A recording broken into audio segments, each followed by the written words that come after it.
Shut Up and Play. Hello there, I'm Jethro, I'm Lisbeth. and this is Shut Up and Play. Today on Shut Up and Play, we're doing a little segment I like to call Games of Yore. These are my games. Yes, they're yours, Yeah, so they're that makes sense. Games of mine, maybe, is what we should be calling it. But these are games that I played when I was young, very long time ago, back when I used to ride dinosaurs to school every day, uphill both ways in the snow. Yep. And today, we're going back to the golden age of rail, where ribbons of steel strew across the continent, and the iron horse opened up the way to the west.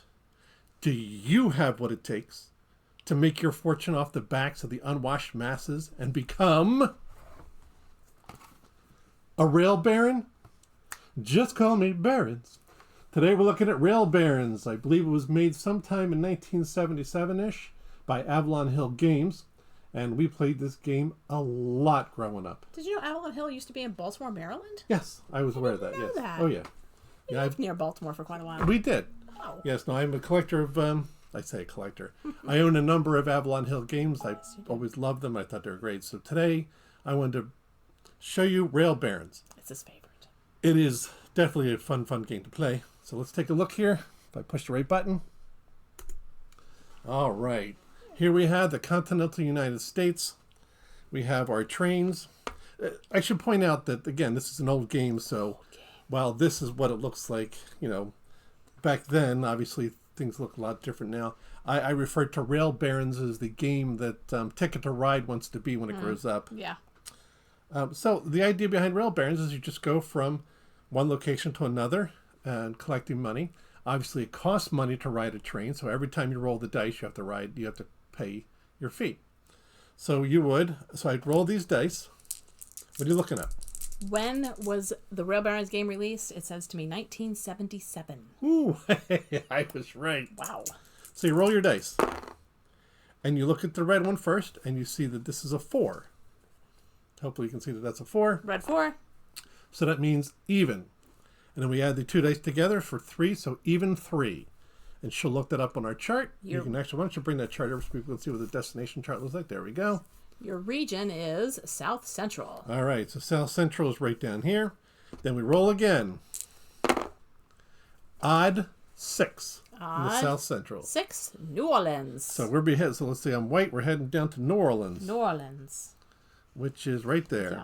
Yeah, off of Louisiana. So if I was leaving from Philadelphia, which maybe that was my last destination, I would now have to take one of these rails down to New Orleans. And like I said, every time I roll the dice, it costs money. But when I roll my dice and I move, double sixes, that's a chief or super chief or something along those lines. He doesn't roll this good in any game. This is true. You work your way down, and when you get down to your destination, there we go. Sorry, froze. You get money. Money. So,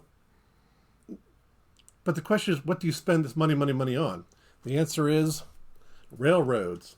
You can buy properties. You can buy the Boston, New York Central, the DRG&W, the St. Louis, San Francisco. These are all railroads you can purchase. Do they have a Reading?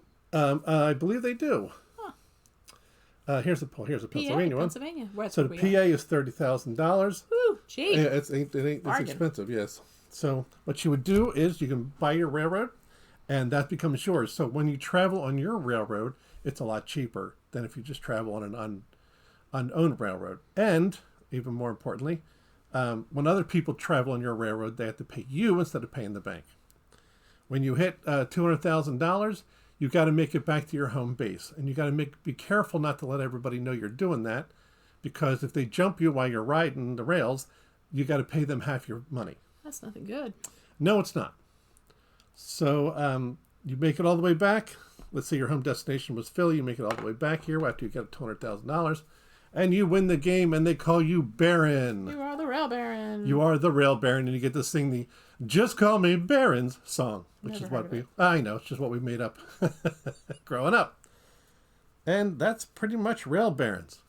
It's a game that takes a couple hours to play. Let's say 1, maybe 2 hours to play.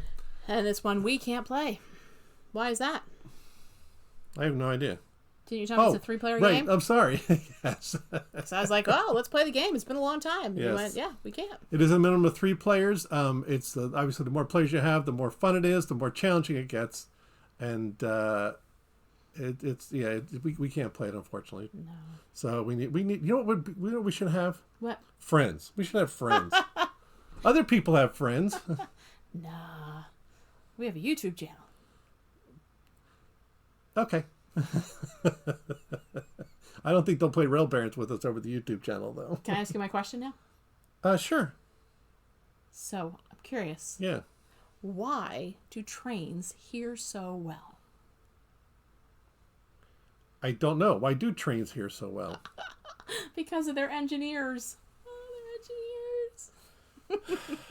On that note, I'm Jethro. I'm Lisbeth. You're watching Shut Up and Play. Games of Yore, Rail Barons. Bye now.